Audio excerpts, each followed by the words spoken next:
Brought to you by Sensodent K। अभी लेके आए सेंसोडेंट के। टूथ का करंट गॉन तो लाइफ का करंट ऑन। ठंड का मौसम है और ऐसे में सभी लोग खुद पर ढेर सारे गर्म कपड़े लादे रहते हैं। लेकिन आपने कई बार ये कहते हुए सुना होगा अपने परिवार के लोगों और कुछ दोस्तों को कि उन्हें ज़रूरत से ज़्यादा ठंड लग रही है काफ़ी सारे गर्म कपड़े पहनने के बाद भी, या उनके हाथ पैर काफ़ी ठंडे हैं। और अक्सर ऐसा कहने वालों में महिलाओं की संख्या ज़्यादा होती है। आज हम सेहत में इसके बारे में इसलिए बात कर रहे हैं क्योंकि हमारे व्यूअर सुरजीत ने हमें मेल लिखकर इसी से जुड़ा सवाल पूछा है। सुरजीत का कहना है कि उनकी माँ को बाकी लोगों से ज़्यादा ठंड लगती है। उन्हें लगा पहले कि शायद ये कमज़ोरी की वजह से हो रहा है, इसलिए वो डॉक्टर के पास गए। डॉक्टर ने कुछ टेस्ट किए जिसके बाद उन्हें पता चला कि सुरजीत की माताजी की थायराइड ग्रंथि ज़रूरत से कम काम कर रही है। इस वजह से उन्हें हाइपोथायराइडिज्म की बीमारी हो गई है। इस वजह से उन्हें ज़्यादा ठंड भी लग रही है। अब सुरजीत चाहते हैं कि मैं अपने शो में हाइपोथायराइडिज्म की वजह से ठंड ज़्यादा क्यों लगती है इस पर डॉक्टर से बात करें। तो चलिए डॉक्टर से जानते हैं ऐसा क्यों होता है। थायराइड एक एंडोक्राइन ग्लैंड यानी कि ग्रंथि है जो कि हमारे गले के आगे वाले हिस्से में सिचुएटेड होती है। बटरफ्लाई शेप होता है इसका, और इसका फंक्शन होता है T3 और T4 हार्मोन बनाना। ये दोनों हार्मोन ही हमारे बॉडी के मेटाबॉलिज्म को रेगुलेट करते हैं। इसके अलावा ये हार्मोन्स हमारी हड्डियाँ, मांसपेशियाँ, हार्ट और रिप्रोडक्टिव ऑर्गन्स को भी प्रभावित करते हैं। अब थायराइड से जुड़ी समस्याएं जो हैं वो हाइपोथायराइडिज्म हो सकती हैं या हाइपरथायराइडिज्म हो सकती है। इसमें से हाइपोथायराइडिज्म यानी कि T3 और T4 थायराइड हार्मोन्स का शरीर में कम बनना होता है, और हाइपरथायराइडिज्म यानी कि T3 और T4 का जरूरत से अधिक हमारी शरीर में मात्रा होने को कहलाया जाता है। हाइपोथायराइडिज्म इसमें से ज्यादा कॉमन है और अधिकतर मरीजों में देखा जाता है। सर्दियों में यानी कि ठंड में तापमान कम होने के कारण बॉडी को जो वार्मथ जनरेट करनी है वो उसकी जो रिक्वायरमेंट है वो बढ़ जाती है। इसी कारण जो है बॉडी का मेटाबॉलिज्म भी बढ़ जाता है।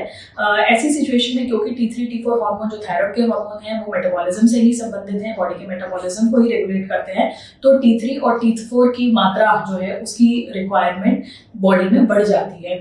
तो ऐसे पेशेंट्स जिनको कि बॉर्डरलाइन हाइपोथायराइडिज्म है उनको जो है हाइपोथायराइडिज्म की बीमारी बढ़ जाती है सर्दियों के मौसम में। और ऐसे पेशेंट्स जो कि ऑलरेडी हाइपोथायराइड हैं और दवा खा रहे हैं उनकी भी दवाई की डोज कई बार सर्दियों में बढ़ जाती है, क्योंकि बॉडी का टेम्परेचर जो मेंटेन करना होता है वो डिपेंड करता है T3 T4 के हार्मोन के मेटाबॉलिज्म के हिसाब से। हाइपोथायराइडिज्म अधिकतर एक ऑटो इम्यून बीमारी है, तो ये महिलाओं में ज्यादा कॉमन होती है और बढ़ती उम्र के साथ इसका परसेंटेज बढ़ता जाता है। ये कहा जा सकता है कि 50 साल के ऊपर लगभग 15 से 20% महिलाओं को हाइपोथायराइडिज्म की बीमारी हो सकती है। इसके अलावा जिन लोगों के परिवार में हाइपोथायराइडिज्म के पेशेंट्स हैं उनको भी हाइपोथायराइडिज्म होने का रिस्क होता है, और मोटापा या डायबिटीज से अगर आप सफर करते हैं तो भी हाइपोथायराइडिज्म का रिस्क बढ़ जाता है।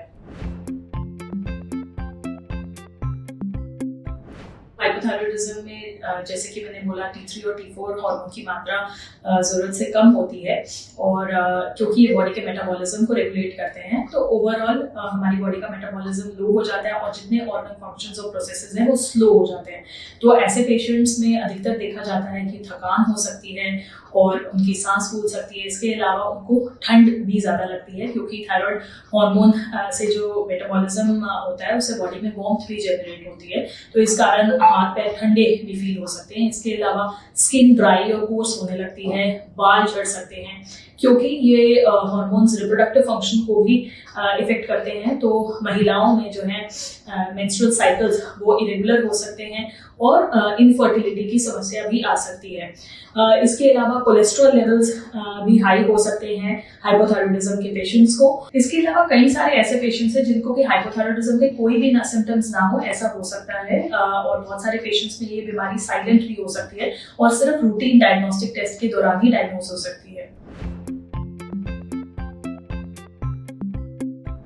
वैसे तो इस बीमारी से पूरी तरीके से नहीं बचा जा सकता क्योंकि ये एक ऑटोइम्यून जेनेटिक बीमारी होती है बहुत सारे पेशेंट्स में, तो ये उसके चलते होती है।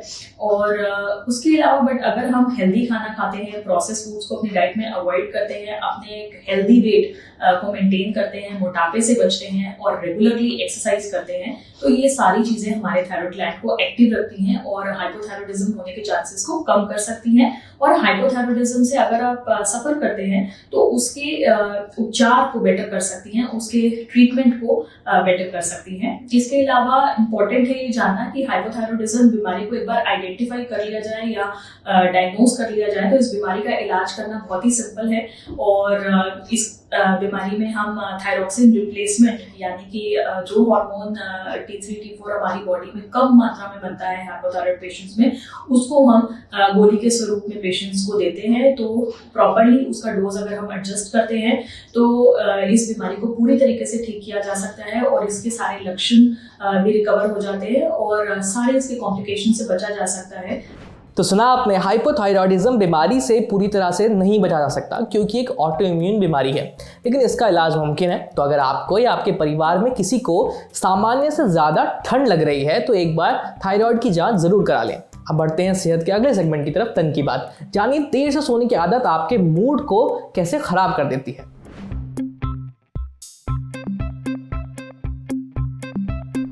हेल्दी शरीर के लिए रोजाना 7 से 8 घंटे की नींद बेहद जरूरी है, लेकिन आजकल बड़ी संख्या में लोगों की नींद ही पूरी नहीं हो पा रही।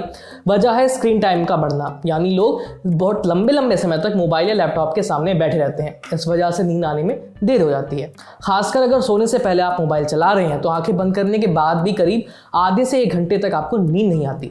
इस वजह से सोने का समय और पीछे खिसकता जाता है, यानी जहां आप पहले रात में 11 बजे या 10 बजे सो रहे थे, अब मोबाइल चलाने की वजह से आप रात में 2 बजे या 3 बजे सोते हैं और इस वजह से सुबह उठने के बाद काफ़ी थकान और चिड़चिड़ापन महसूस होता है।